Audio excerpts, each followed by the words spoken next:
Hello' friends, আজি আমি আহিছোঁ দীঘলী পুখুৰীৰ পাৰত অনুষ্ঠিত হৈ থকা ভোগালী মেলাত।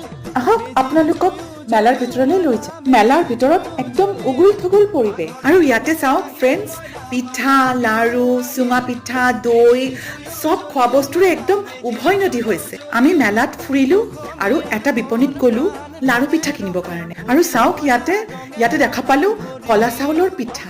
আমি অলপ লাৰু পিঠা কিনিলোঁ আৰু তাৰপিছত মেলাৰ পৰা ওলাই গৈ দীঘলী পুখুৰীলৈ গ'লোঁ। আৰু ইয়াতেও ভোগালী মেলাৰ আয়োজন কৰা হৈছে। আমি ভিতৰলৈ সোমাই গ'লোঁ। কিমান ধুনীয়াকৈ সজাইছে দীঘলী পুখুৰীৰ পাৰ। আৰু ইয়াতে এটা সংগীত অনুষ্ঠানৰ আয়োজন কৰা হৈছে। আৰু আমি গীতৰ তালে তালে অলপ নাচিলোঁ। আৰু ইয়াতেও বহুত খোৱা বস্তুৰ দোকান আমি দেখা পালোঁ। পোৰা মাংস দেখা পাই লোভটো চম্ভালিব নোৱাৰিলোঁ। আমিও অলপ পোৰা মাংস খালোঁ। এনেকে ভোগালী উদযাপন কৰি আমি ঘৰলৈ উভতি আহিলোঁ। ফ্ৰেণ্ডছ, আপোনালোকে আহিব এই ভোগালী মেলালৈ আৰু আপোনালোক সকলোকে মাঘ বিহুৰ শুভেচ্ছা থাকিল।